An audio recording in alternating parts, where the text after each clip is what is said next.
Hey, what's going on, guys? I'm Gavin here, back in the video. Today's episode, we're taking a quick look at how to play Restoration Druid for Season 1 of Midnight. This guide is going to be catered to specifically Mythic Plus, and this is going to be really more catered towards beginners or people just trying to pick up sort of like the basics of the spec. So let's go over some of the, key removed talents and abilities. So we no longer have Nourish, we no longer have Spring Blossoms, Cenarian Word, Overgrowth, or Skull Bash. Those are kind of the main ones. And that just kind of comes with all the other changes that happen to most other specs across the board. They just kind of prune the specs down, and all the healers besides Resto Shaman lost their kick. So we no longer have an Interrupt. We did also have some other talents that look like they were removed, but in reality, they just kind of got reworked. So one of those is going to be Flourish. So Flourish now actually works with our Tranquility, so it's actually directly below that. So Tranquility extends the duration of all your hot effects by 2 seconds every 0.7 seconds. So what this means is Flourish is not available to us as often as it was before. However, it is much stronger. We also have major changes to our Grove Guardians. So our Grove Guardians are no longer manually cast. They will spawn randomly through our Swiftmans and our Wild Growths. Or excuse me, not randomly. They spawn manually through our Swiftman and our Wild Growth. So changes as well to our Soul of the Forest as well as our Power of the Archdruid. So if you don't know, Soul of the Forest will proc through our Swiftman. So typically you want to kind of weave Swiftmans in to get some increased healing through our rejuves and our regrowths. Typically, you want to make sure that before you are rejuving somebody, you want to try to buff it essentially with the Soul of the Forest proc.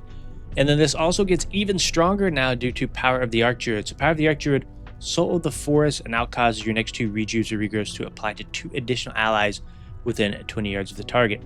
So this makes Swiftman even more powerful for us because we're able to easily apply more regrowths and rejuves essentially by casting our Swiftman on cooldown. So it kind of turns Swiftman into like a sort of mini AoE healing cooldown for us, right? Instead of just getting that instant single target burst healing, you're also getting some AoE bonuses from it.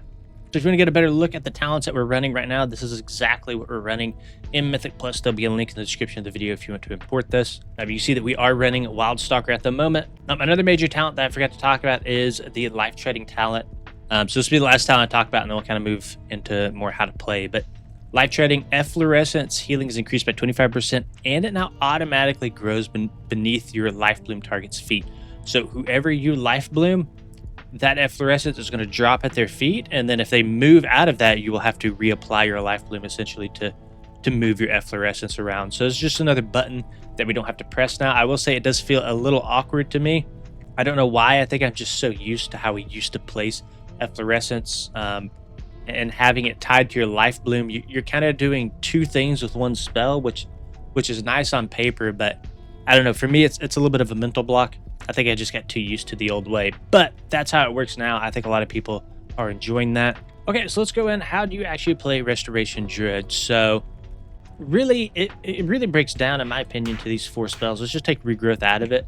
We're not really talking too much about Regrowth yet, but it really breaks down to these 4 spells here.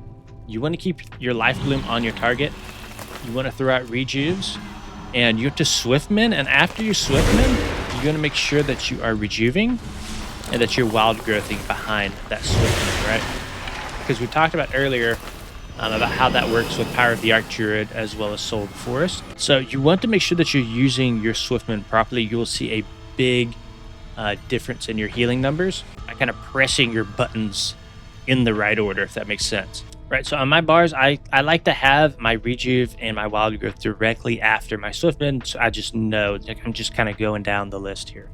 Okay, so just kind of going down through each spell here. So, Life Bloom and Efflorescence, again, they're combined into one spell. So, your number 1 priority is you want to keep your Life Bloom on the target. This will do a ton of your dungeon healing overall. One thing to know about Life Bloom specifically, this is a little bit more advanced than I want to get here, but for Life Bloom specifically, it has this bloom effect at the end of it. So heal the target for 5,000 or 15 seconds. When Life Bloom expires, is dispelled refresh, the target is instantly healed, and that's what we consider the bloom effect of this. So you can actually refresh Life Bloom within 4.5 seconds of its remaining duration and still get that bloom effect from this. So it's important to track life bloom, just the duration on it, because you can actually get quite a bit more healing from your bloom effect just by tracking it and refreshing it early, right? We get that free 4.5-second window where we can kind of cheese a little bit of extra healing out of this. And the reason it's also strong is due to our verdancy.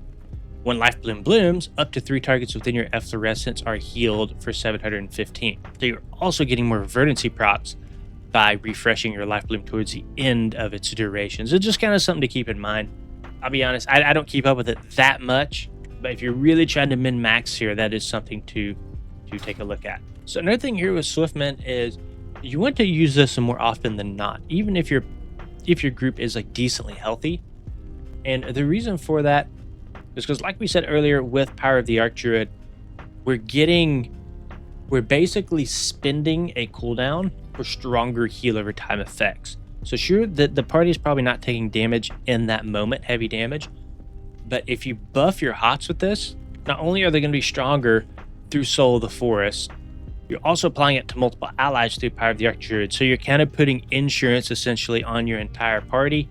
So if damage is about to come in the next 5 to 10 seconds, that you can go ahead and be a little proactive with that, with your Swiftmen getting those stronger hots out. Now, another thing too, and don't take these talents that you're seeing here at face value. These are not the talents that we're running. Again, that link is going to be in the description of the video, but we are also running Verdant Infusion right now. So what this does is, if you run Prosperity, you get 2 charges of Swiftmen, but if you run Verdant Infusion, you only get 1 charge of it. But Swiftmen is no longer going to consume the heal over time effect, and it's also going to increase the duration of all your hot effects on the target by 8 seconds. And the reason that this is strong, again, is the synergy with your Power of the Archdruid. You're getting all those rejuves, all those regrowths out, and then you get to extend them even further with Verdant Infusion by 8 seconds with your Swiftmen. So that's kind of my rant on that, right? Use your Swiftmen very frequently. We also have our Rejuvenation as well. Rejuvenation, historically has been, and it still is, it's kind of an expensive spell to use. But when you really do need healing, Rejuvenation is actually gotten stronger over the seasons. You see how many points we're actually putting into Rejuvenation, right? We're putting a point into Thriving Vegetation. We're taking Germination, which allows you to put 2 Rejuvenations on your target, right? We also have Abundance as well, which stacks with our Rejuvenations. So the more rejuves you have active, the reduced cost on our regrowth. So essentially your regrowths can be free. And you'll kind of notice I have this, it's kind of hard to see because I have this cursor trail out on, but you can see I have a 2 over my regrowth. And what that regrowth, and what that's counting is my stacks of abundance. So I have 2 stacks of abundance, so my next regrowth is going to be reduced by 16%, and it is going to essentially stay that way. It's not a charge-based system. As long as those rejuves remain out, I get to keep those abundant stacks. So I think the core idea of Rejuvenation, it kind of remains the same as it has through past expansions. It's used to kind of ramp your healing and turn you into almost more of a powerful healer. And we'll get to that here in a minute when we kind of talk about ramp healing, but it's the same thing, right? You put rejuves out on your targets when you think there's going to be a decent amount of damage incoming. It's not something that, in my opinion, you just send rejuves the whole dungeon like crazy. It's going to take a ton of GCDs to do that.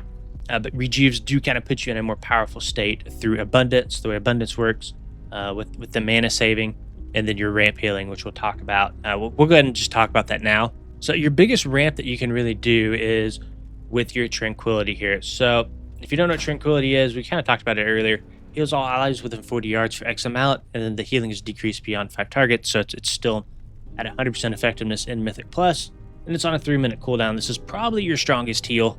And the way it works is it synergizes really well essentially with your mastery. So the way our mastery works is the more dots we have, or the more hots we have out on separate targets, the more overall healing that we do. Right, that's through this Mastery of Harmony. Your healing's increased by X amount for each of your hot effects on the target. So really what you're looking to do is you're trying to get as many heal over time effects out as possible and then press this button. And the healing from this is going to be amped from your mastery and all those other hots that you have out. So the ramp really is simple, is you want to get as many rejuves out as you possibly can. So let's say I get out like 5 or 6 different rejuves. Then you want to go into a Swiftman then rejuve one more time, right? Because of the way Power of the Arc Druid works, we can spread out more rejuves. And then you want to go into a Wild Growth after that. And what that's going to do is just going to put out the pretty much the maximum amount of hots that you possibly can, right before you go into that Tranquility. So look at that one more time, just a little bit faster. So lots of rejuves, as many rejuves as you can across all your targets. Into a Swiftman, into 3 more rejuves here, into a Wild Growth, into a Tranquility, and then you can follow that up with regrowth spams after that. So that's kind of a basic sort of cookie cutter ramp right there. We also have our Convoke the Spirits, which is really nice. So Convoke, see if I can find it. Okay, so the next cooldown I'm going to talk about here is our Convoke the Spirits. It's on a 1-minute cooldown. Quite simply, you just press it, and it does this channel effect, and it casts a whole bunch of random spells based on what you need. If your party's at full health, it'll focus more on damage. If your party's low in health, it'll focus more on healing. And this is going to be one of your main healing cooldowns. You'll be using this all the time. Higher Mythic Plus, you'll have this up for every single pool, which is pretty nice. But you are, just know you are pretty vulnerable with it down, right? The only other cooldown you have to rely on is your Tranquility. So be careful with it. You can also cheese it a little bit as well. So you can actually, I have a macro here. I'll just bring it up really quick. And what this does is this will cast Nature Swiftness before your Convoke. So if you don't know how Nature Swiftness works, we'll just pull it up here really quick. Nature Swiftness, your next Regrowth, Rebirth, or Entangling Roots is instant, free, castable in all forms, and heals for an additional 95%. So if you cast Nature Swiftness before Convoke, every single regrowth within your Convoke is buffed by Nature Swiftness. So let's say you cast 10 regrowths. They're all buffed by 95%, not just one, all of them. So I like to pair this with Convoke whenever I can. I have a macro. You just saw the macro there. You can do that as well if you want. A lot of people, I'd recommend if you're pushing higher keys not to rely on this and to take your Nature Swiftness and just kind of have it in its own button, because there will be a lot of times where you just simply need to Nature Swiftness regrow somebody. So everything is situational in this game, but I do find this macro to be decently useful. Okay, so we kind of talked about general healing, for single target healing, you want to get your abundant stacks up as much as you can, get a couple of regrowths out to get more mastery, and just kind of funnel, you can kind of funnel Swiftmans and regrowths into one specific target. For AoE healing, right? Obviously, we have our Life Bloom, our Efflorescence that comes from that. So you get Swiftman into Rejuves into a Wild Growth. That's typically a pretty good AoE heal, or sort of AoE heal combo. Last thing we're talking about here is our Cat Weaving. So Cat Weaving is one of those things that I think is like overly complicated. Like people overcomplicate it. Really, it just boils down to rake and rip as much as you possibly can. And really what you're trying to do is you're trying to build combo points. You're trying to apply your dots and build combo points as quickly as you can to go into your rips. So really Shred and Ferocious Bite, you're really only going to be using those on like single target bosses. I think Shred becomes more optimal at it's 1 to 2 targets, and I think 3+ you go to Swipe. But really the way that I think about it is Shred, Ferocious Bite for single target, and then an AoE Mythic Plus, Rake, Swipe into rips. And I actually even said that wrong. Rip is even more powerful than Ferocious Bite in single target. The only time you Ferocious Bite is if there's already a rip on the target. So typically what you'll do, right, is you'll go into stealth. You'll open with rakes on as many targets as you possibly can. And then from there, you'll transition. You'll watch your combo points. We're not at max, so we'll go ahead and do a swipe. And then we'll apply a rip. And we'll just continue swiping as much as we can and applying rips. And we want to make sure that we're keeping our rakes up as well. And continuing to apply our rips. And if somebody needs healing, typically I like to get out of cat form. You can get out of cat form with like a Moonfire, but I like to get out with like a Rejuve typically. The only problem with getting out of cat form with a spell is it uses a global. So I'm in cat form right now, and if I just click cat form again, you'll notice I didn't use a global on any of my spells. But if I Rejuve out, now everything, I have to wait a little bit longer to cast a spell. So, just be careful with using like Rejuve or Moonfire to get out of cat form. Sometimes that second literally is the difference between a wipe and not. But yeah, if you're new to cat weaving, I would just focus again on these first 3 abilities. Get your rakes up, continue to swipe, and get your rips out across the board. That's literally all you need to do in terms of a damage standpoint. And then if you really want to try to min-max, then go into shreds and ferocious bites. All right, guys, that's the end of this video. If you guys enjoyed it, please consider liking and subscribing to the channel. See you guys in the next one. Peace.